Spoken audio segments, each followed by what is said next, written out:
Hi there. Today we'll be talking about the culture of white supremacy that took hold in America between 1890 or so and 1920. We'll be talking first about how historians have approached the way that culture rooted itself in America, and second, about the ways that African Americans responded to those ideas and aggressions. Before we start, I should warn you that this history is ugly, and with that ugly history will come ugly, nauseatingly ugly images and ideas. But it dishonors the memory of the people who suffered and fought back against these cruelties, to whitewash the cruelties themselves, or to paper them over with the same polite or euphemistic language used by their perpetrators. So you're going to see some terrible stuff here, and you ought to know that going in. Now, just about everyone agrees that things for African Americans in this period were bad. Our reading will give you a taste of that, but 3 or 4 documents can't convey the extremity of violence or the routine nature of degradation black people faced during this period. One historian called the period the Dark Ages.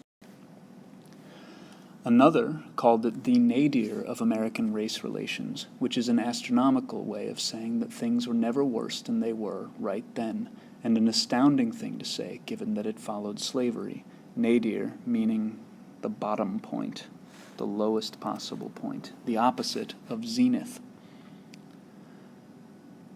Why, though, were things so bad? Why, just 2 decades after the Civil War supposedly accomplished a social revolution, did African Americans again face an existential threat? Among the first to offer explanations were historians thinking about politics, and they argued that elections have consequences. Rayford Logan, the historian who applied the term nadir to the period, titled one of his books The Betrayal of the Negro, From Rutherford B. Hayes to Woodrow Wilson, making clear by his focus on presidents how national politics cleared the way for white supremacy. We've already encountered the political malaise that some historians argue accompanied the Gilded Age. With Democrats and Republicans fighting closely contested elections, the Republicans weren't eager to experiment with ambitious or difficult social reforms.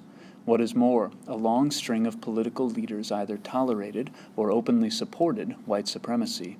Here's President Woodrow Wilson, who did the latter. This resulted in the federal government essentially withdrawing from the South. I hope you'll consider the implications of this argument, however. It suggests, for instance, that in the absence of federal intervention, things were inevitably going to go very badly for African Americans. Was that true? Can you find examples of white and black Southerners collaborating, getting along? If those examples exist, how did the white South turn so firmly against the possibility of black autonomy? The mechanics of this deserve investigation. More important, this argument suggests that racial enmity was a Southern and American constant, unchanged by culture. But from the very moment they recognized the nadir, historians were challenging that notion, documenting a marked upswing in racist language and imagery in the last years of the 19th century, far more than had existed before. Recent historians have explored that upswing in deep and detailed ways.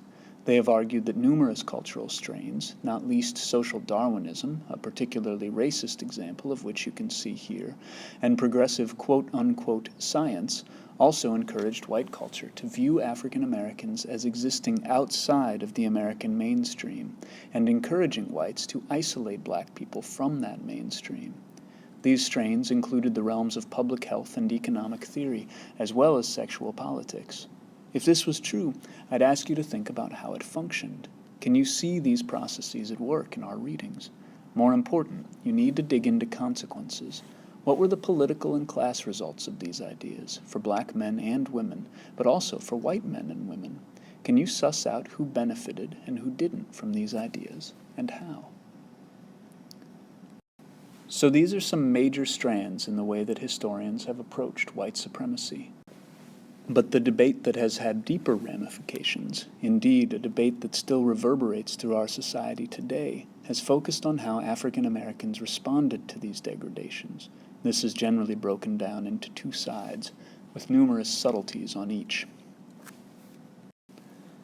The first and longest-lasting interpretation of the black response to white supremacy you can discern in the name historians gave it, the Age of Accommodation. I won't hit this too hard, but the avatar for this reading is Booker T. Washington, whom you can see right here, and, impressively here, having dinner at the White House with Theodore Roosevelt, and who was unquestionably the most famous and influential African American of his day. As you read, think about whether his ideas really deserve the name accommodationist, or the scorn that they've garnered through the decades. Think also about how they fit into their historical context. Were they a reasonable response to the problems black people faced? Most of all, the blanket name of accommodation has obscured the worldviews that Washington and his many adherents promulgated. What did they think African American life should look like in terms of its gender makeup, its economic basis, its political structure?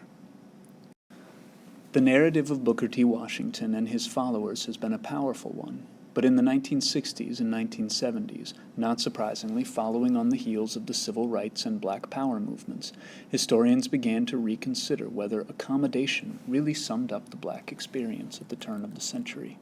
More than one historian has suggested, for instance, that if earlier scholars had paid as much attention to black women as they had to Booker T. Washington, they would have seen much less accommodation in the African American response. You might ask how our story would change if we put Ida B. Wells Barnett at its center. Even the story of Plessy versus Ferguson, rightly interpreted as a cataclysmic loss for African Americans, suggests how black men and women struggled doggedly to resist white supremacy at this time. You might also note that the railroad took Homer Plessy's side against the Jim Crow laws, and consider how that changes or complicates our sense of exactly who was aligned with whom, and how African Americans navigated and attempted to fight segregation. The major figure that historians since the Civil Rights Movement have pointed to in order to complicate or rebut the notion of an age of accommodation is W.E.B. Du Bois. As you read his writing, consider how or whether he's arguing with Booker T. Washington, and what the basis and significance of his argument was. You might consider not only the substance of that argument, but what it meant for black life, not to mention what it meant for the white perception of black life, seeing that a divide between Du Bois and Washington existed. Another strand of historical interpretation has changed the narrative, and in fact lumps both Booker T. Washington and W.E.B. Du Bois, frequently seen as opposite poles, together in the same box. This strand of interpretation notes that neither was really pushing a revolutionary response to the black system, and that in fact both were channeling African Americans toward the same bourgeois system that tolerated segregation and white supremacy in the first place. These historians have stressed the more revolutionary ideas of the Back to Africa movement, whose leading figure was Marcus Garvey, who you see here in this simply spectacular hat.